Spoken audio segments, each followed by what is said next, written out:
Domain expansion Gojo dropped, and spoiler alert, we got him. I've got him to dupe 2. This is going to be a dupe 2 showcase. Check out the summoning video if you haven't already. But yeah, I don't really know how to feel about it. So you go check it out and let me know how it went. But we're going to be showcasing him today. We're going to go over his kit. We're going to break it down. And we're going to talk about why Gojo is the #1 best unit in the game. Oh, make sure you like and subscribe. Now let's get into it. I always forget that bit.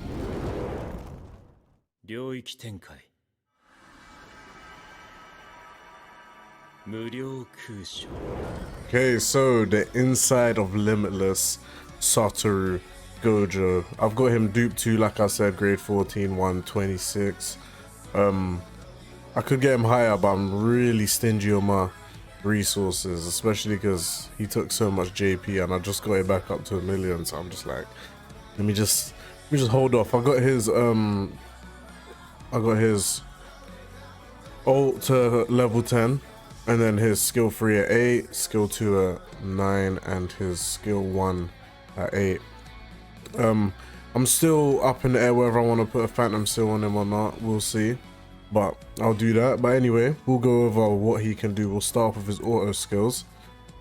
He obviously is a Gojo, so he has the Limitless technique. This means that he can't be hurt or affected by anything for the entire match. He obviously has Gojo stats, so he's got insane HP, insane Jujutsu, and Taijutsu, physical and cursed. And all his skills take 1 cursed energy. So there will never be a time where you can't get one of these off. He does in fact have a higher ult gauge than any of the other Gojos other than Teen Gojo. He has the same ult gauge amount as Teen Gojo, so that's 1558. It seems like a lot, and it is, but you'll be able to get off easy. Like, you can get his ult gauge up really quick. His second auto skill is Zone In. That's the zone status that he goes into once he hits Black Flash. And he'll go into that for 3 turns, which will give him increased crit rate and increased 30% curse technique. He also has Emergency, which is means that after 9 turns he leaves the battle. So when he leaves the battle, it does count as a character loss. So after 9 turns he does leave the battle. We'll talk about his skill 1. I've got it at level 8, and his skill 1 deals melee attack hybrid damage to target enemies. It does 300, almost 360 physical technique and almost 315 curse technique, and it hits 3 times, and it can Black Flash. So once it Black Flashes, then obviously you go into the zone state and those effects proc. Now we'll speak about, we'll speak about his skill 2, which is curse technique blue. He deals ranged attack damage to all enemies equal to 510. It would be a little bit higher at level 10, but this is at level 9, by the way. Of curse technique, it hits 4 times and it applies 24% damage dealt decrease for 2 turns. So basically this debuffs the amount of damage your enemies can do by 25%, and it's AoE, so this will affect the entire field, and it hits 4 times. And then his skill 3 is curse technique reversal red. I've got it at 8, level 8. It deals ranged attack damage to the target enemy equal to basically 650% of curse technique, and it applies almost 42% curse technique increase to self for 3 turns. So this skill will be buffing his curse technique for 3 turns by 42%. So he's able to dish out quite a good amount of damage himself, even though you will be using him as a support unit. He's more of a support sub DPS, but he's like insane at both. So yeah, #1 in the game, by the way. And this is the real reason why he's the craziest unit in this entire game. His ult, Domain Expansion Unlimited Void. I've got it at level 10. This is a domain expansion, so when he hits it, when he gets this off, it does kind cancel out other domains. It applies guaranteed hit, and it applies stun, which is unlimited void stun for 2 turns. This stun seems to be different than every other stun in the game, so if there's ever any stun cancelling or anything, I believe this wouldn't count. Like, this couldn't be cancelled because this is a different type of stun than any other stun in the game. It applies unlimited void stats for 4 turns, decreases ultimate count by 1. This is AoE, by the way. This hits the entire field. The entire field gets caught in this. It applies ultimate count increase nullification for 4 turns. So not only does it decrease their count by 1, it means that they can't increase their count for 4 turns.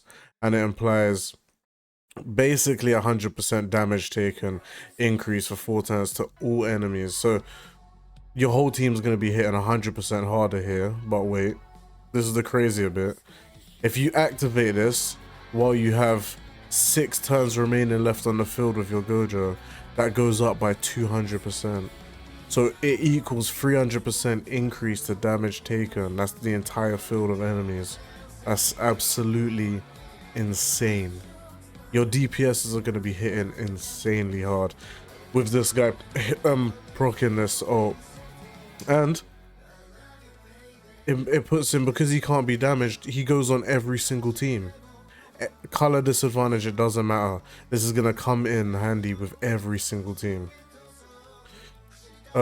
It does put him in skill limit status though, which means that once he hits this off on his next turn, he can only, I believe it's for, is it for 1 turn or 2 turns? After that, he can only do his skill 1, which is fine, by the way. You can only do a skill 1, but I think that's for a turn or 2, and then you go back to being able to use your other skills. So obviously with this guy, you're going to want to get his ult gauge up as quick as possible. As soon as you hit that ult off, it's crazy work, especially if you got 6 turns left on the field. Then yeah, he's insane. He's definitely easily #1 best unit in the game right now. But what we're gonna do, we're gonna take him into Formidable Foe, and then after that I think we're gonna take him into tower floor 32, because obviously, like I said in my other videos, I'm not trying to go past 33 right now, but we'll take him into 32. Yeah, we'll see how that goes. Alright, we're on the red Formidable Foe battle, the extreme version. We're going in just like this. We're going in with like-minded on Gojo, and we're going in alone. So yeah, let's go in and let's destroy these guys. Okay, this is simple.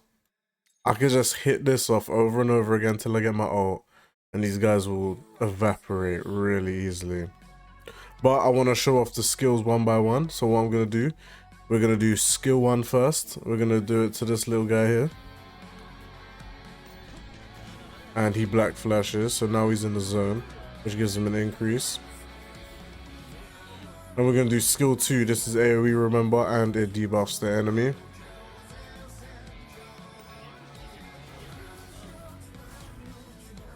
And it broke the little guy, bless him. And now skill 3, we're gonna put skill 3 on. We'll do it to the little guy again. Poor him, bro. We've been targeting him hard. Skill 3. This gives him a buff on his Jujutsu. And that was quite a bit of damage. Nice. And obviously, like you can see, Gojo can't be touched. So, waste of time for these guys. Now what we're going to do is our skill 2 again. And then next turn is our ult. And then it's up for them. Now we hit our ult here. Love it. It's my favorite ult in the game. I love it. This guy's just #1, bro. #1. And then now, like I said, restricted to skill 1. So now we'll just, these guys they're sitting ducks anyway, so it doesn't matter. In this right now, he is vulnerable though. He can take damage. His limitless isn't active at the moment, but like I said, it just doesn't matter. Yeah, done. And then I think that's 2 turns, and now we can use, yeah, we'll end it off with a red. And there it is. And now it's time to take this man into tower. Let's do it. Let's get straight to it. We're on tower floor 32, and this is the team we're rocking.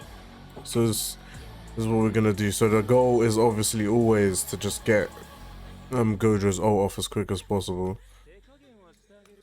So we're gonna go with skill 2 there. Then we're gonna pop this, and then Toji's just gonna be doing his shit in the back.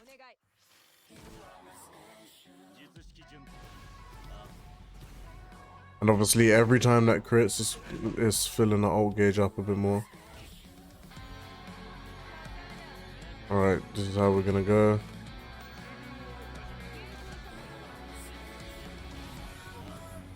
Now remember, he's debuffing the enemy every time he hits this.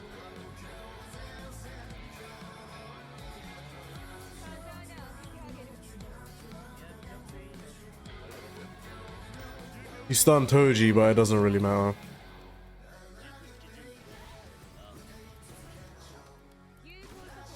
Like I said, he's so good at like in a sub DPS role too, but we're getting off. We haven't really got lucky with the crits, to be honest. Otherwise, he would have had his ult already.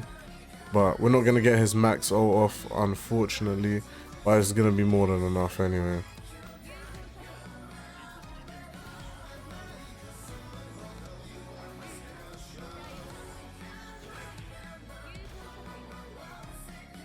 Okay, let's see here. Let me just look at his debuffs. Okay.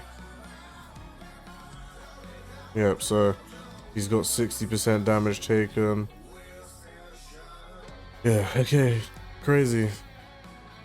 80% damage taken, 24% damage. Okay, he's got a whole bunch of debuffs on him. And now we can ult here.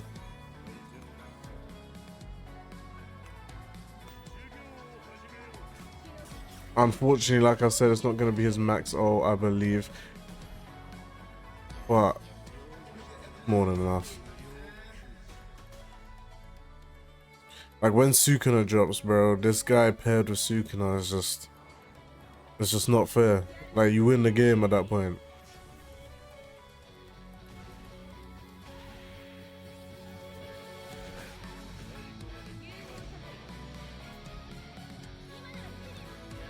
Okay, well, he probably dies here, so... Probably dies on either Mai or Gojo. Yeah. Well, there he is anyway. You're gonna see a lot more of him in probably every single one of my videos, to be honest. Especially when I'm going through the tower floors on stream and stuff. Make sure you guys follow me and check that out. Make sure you subscribe, like the video, comment down below. Tell me what you think of him. Tell me how your summons went. And I'll catch you guys in the next one.